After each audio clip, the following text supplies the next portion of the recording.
तो अलेक्जेंडर के फादर की डेथ हो गई थी। तो अलेक्जेंडर के देखो फादर का नाम क्या था, पहले इसके फादर का नाम देख लेते हैं क्योंकि पूछ लिया जाता है। व्हाट इज फिलिप, याद रखो फिलिप्स बल्ब उसका तुम याद रख सकते हो, फिलिप। ठीक है, तो उनके जो पिता थे और उनकी मृत्यु हो गई थी सन 334, 34, हाँ, BC इनकी मृत्यु हो गई थी फिलिप की। उसके बाद ही असेंडेड द थ्रोन, मतलब उसके बाद राजगद्दी पर ये बैठा।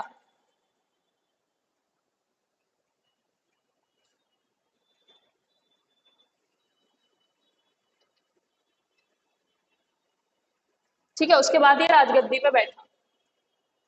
अब पर्शिया का राजा था Darius, he defeated Darius third. ये पर्शिया का राजा था डेरियस थर्ड, और he conquered whole of Persia. अब तुम्हें बिना मैप के नहीं समझ आएगा कि मैं किसके बारे में बात कर रही हूँ। He conquered whole of Persia. अब मैं तुम्हें बताती हूँ, ठीक है, यहाँ पे चलो यही इधर बना देती हूँ, या वैसे यहाँ से ही रहेगा। अम्बी ऑफ तक्षशिला, राजा पोरस थे झेलम नदी और चिनाब नदी पे। पहले मैं तुम्हें बता देती हूँ कि क्या था। देखो यहाँ से स्टार्ट करूंगी क्योंकि यहाँ से तुम लोगों को सही रहेगा।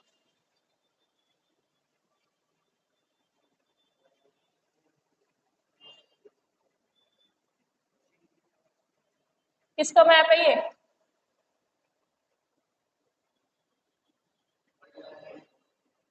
हाँ, वर्ल्ड मैप।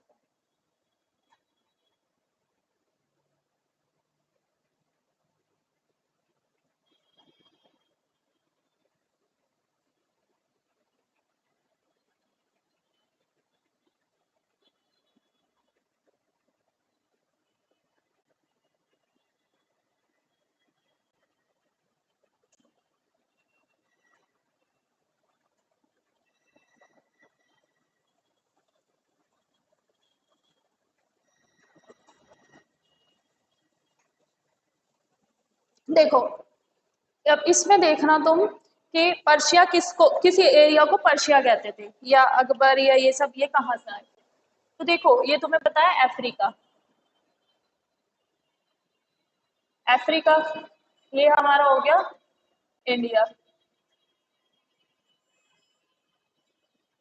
ठीक है, और ये रशिया हो गया,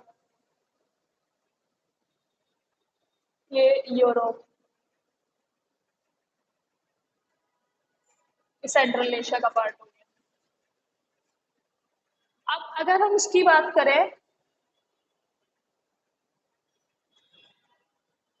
ये पूरा नहीं,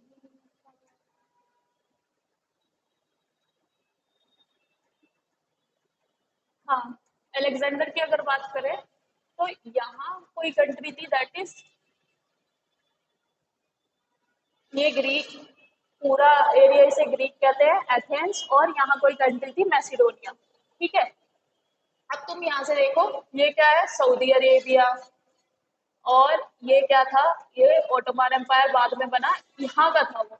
तो ये पर्शिया किसे कहते हैं, पर्शिया इस पूरे रीजन को कहते हैं। देखो अब ये छोटा मोटा रीजन नहीं है। पर्शिया पर्शिया में कौन कौन इंक्लूड है, सीरिया, प्रेजेंट में जो है, सीरिया, इराक, ईरान। ठीक है, और ये तो हो गया ईरान, लेकिन ये सारा पार्ट जो था बेटा फिर ये हमारा था, ये हमारा उस समय इंडिया था। और इसमें कौन कौन इंक्लूड था, प्रेजेंट डे भाई ये पाकिस्तान वाला एरिया हो गया। ठीक है, और अफगानिस्तान वाला एरिया सारा हो गया, नेपाल या ये जो पूरा रीजन था, ये सब हमारा था उस समय। तो उसने ये सब जीत लिया था, यहाँ से वो निकला था, ये सब जीत के और वो यहाँ आ गया। ठीक है, इंडिया। अब इंडिया में यहाँ पे क्योंकि अपनी हमारी जो नदियां हैं कौन कौन सी है, तो यहाँ पे झेलम, चिनाब, रावी, ब्यास, ये सब थी। ठीक है, अब वो क्यों आया था, कॉज क्या थे उसके यहाँ आने के, ये चीज याद रखना। और ये बेटा यूरोप है, ये भी याद रखना, हमारे कॉन्टिनेंट के नाम ये है यूरोप। ठीक है, यूरोप हो गया, रशिया हो गया, ये हो गया, और ये पूरा एशिया का पार्ट है। यूरोप को छोड़ के, अफ्रीका को छोड़ के, ये हम एशिया में है, ये चाइना। ठीक है, और यहाँ छोटे छोटे कंट्रीज हैं, जैसे कि यहाँ पे है, बड़ी कंट्री तो एक है नहीं, बट यहाँ पे ऑस्ट्रेलिया। मैपिंग में तुम लोगों को मैं बता रही हूँ कि मैं करवाऊंगी अलग अलग, अफ्रीका का मैप अलग से, उसका उसमें कौन सी नदी है, कौन सी लेक है, कौन सी सबसे बड़ी, कौन सी सबसे छोटी, ये भी तुम करना। तो उसका रीजन क्या था, वही कि ही वॉज अट्रैक्टेड बाय, किस किसने लिखा था, कुछ ग्रीक ऑथर्स थे। अब ग्रीक ऑथर्स कौन कौन थे, कुछ राइटर्स थे, दैट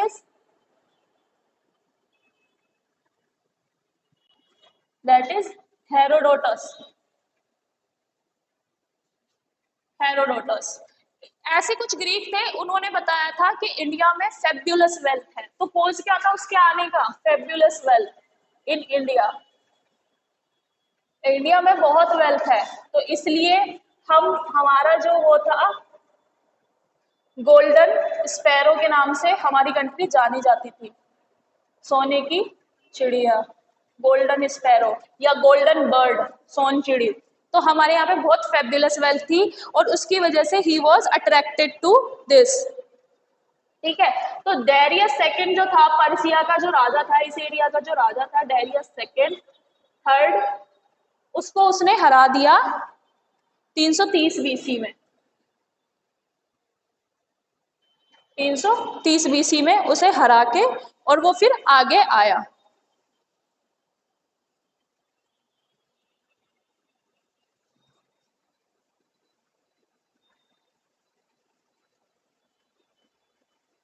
देखो, उस समय ना तो मैप अवेलेबल थे, ना कोई और चीज अवेलेबल थी, तो उसकी नॉलेज के हिसाब से वो ये कहते थे कि in the eastern side of India,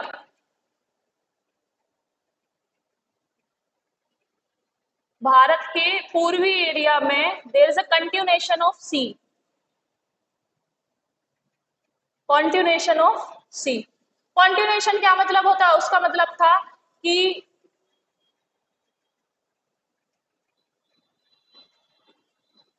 उसकी वहां की नॉलेज के हिसाब से उन्होंने कहा था कि इंडिया के ईस्ट में सी है, लेकिन सी था, उस समय की नॉलेज ऐसी थी। तो वो टाइम ऐसा है जब मैप भी नहीं थे बच्चा, उस समय मैप भी, वो थोड़े बहुत उन्हें अपने रीजन का पता था, दूसरे रीजन का पता नहीं था कि आगे क्या है। ठीक है, तो उन्हें उसकी नॉलेज के हिसाब से ये था कि इंडिया के ईस्टर्न साइड में सी है।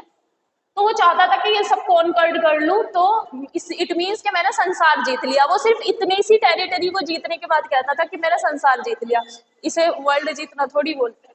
ठीक है, तो वो यहाँ तक आया। अब उसके बाद किससे युद्ध हुआ उसका, हमारे इंडिया में एंटर कर गया, राजा पोरुष से उसका युद्ध हुआ। ठीक है, झेलम और चिनाब नदी के बीच में राजा पोरुष का राज्य था। राजा पोरुष बहुत ब्रेवली उससे लड़े, और राजा पोरुष का जो ब्रेव बहादुरी थी वो देखकर वो इतना वो हुआ, मतलब मोहित के, ऐसा कहा जाता है, देखो हमारे पास उतने अकाउंट्स हैं नहीं है, ऐसा कहा जाता है कि राजा पोरुष को उसने उनके राज्य वापस दे दिए थे, और एक संवाद है उनका राजा पोरुष के साथ। तो राजा पोरुष से वो पूछता है, ये सिकंदर, कि आपके साथ कैसा व्यवहार किया जाए। तो राजा पोरुष जवाब देते थे कि वैसा ही व्यवहार किया जाए जैसा एक राजा दूसरे राजा के साथ करता है। तो वो उनके सामर्थ्य को देखकर इतना वो हुआ था मोहित, कि उसने उनका राज्य उन्हें वापस दे दिया था, जो यहाँ झेलम नदी के पास था, और वो आगे बढ़ा। लेकिन वो प्रॉपरली हमारे, मतलब पूरे इंडिया में एंटर नहीं कर पाया था, और बहुत अच्छी बात थी कि नहीं कर पाया था। ठीक है, तो वो एंटर नहीं कर पाया था, उसका कारण क्या था, उसकी सेना ने मना कर दिया था। उन्होंने कहा था कि अब हम थक गए हैं, we want to go back. उनकी सेना, मतलब इतने, तुम देखो यहाँ पे लड़े, इसे जीता है, यहाँ जीता है, ये सारे राज्य जीते, उसके बाद ये यहाँ हमारे यहाँ इंडिया में एंटर किया। ठीक है, यहाँ से ही वापस उसे जाना पड़ा, आ ही नहीं पाया। ठीक है, और उस समय जो अभी तो नदियां हमारी बेटा सिकुड़ गई है due to climate change, population इतनी हो गई है, नदियां उस समय बहुत वाइड होती थी, उससे झेलम नदी पार भी नहीं हुई थी। ठीक है, झेलम नदी उस समय उनसे पार भी नहीं हुई थी, पर समवेयर वे उन्होंने पार की, राजा पोरस से युद्ध होते ही वो चले गए। तो कौन सा युद्ध था जो हुआ था उसका? Battle of Hydaspes. ठीक है, तो ये तुम लिखना, बैटल ऑफ हाइदापस। कुछ बताना है मुझे तुमको इस मैप में?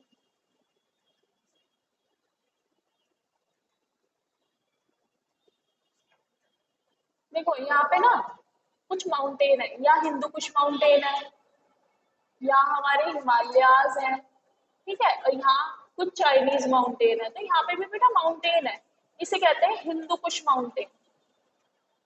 तो वो इस एरिया से वापस अंदर आया था हिंदू कुश माउंटेन से। तो हिंदू कुश माउंटेन से वो एंटर किया, एंटर करने के बाद सबसे पहला उसका जो युद्ध हुआ था वो हुआ था तक्षशिला के राजा अंभी से। ठीक है, तो कब किया था इसने हिंदू कुश माउंटेन? 327 बीसी में ही क्रॉस्ड हिंदू कुश।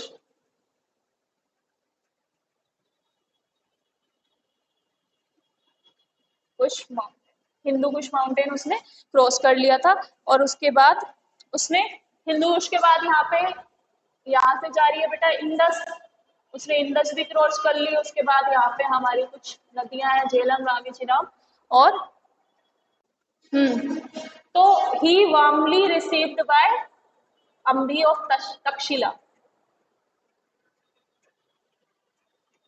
जो राजा अंबी थे उन्होंने उसे बहुत अच्छे से उसका स्वागत किया।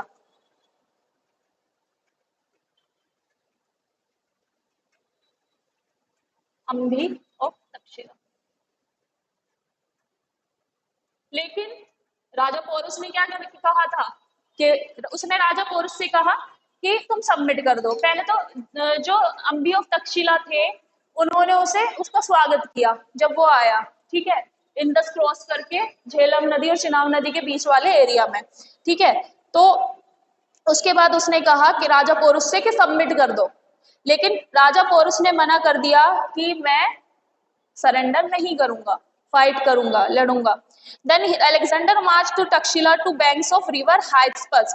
अब रिवर हाइट्सपस इनकी लैंग्वेज में ये लोग कहते हैं, बट रिवर हाइट्सपस क्या थी?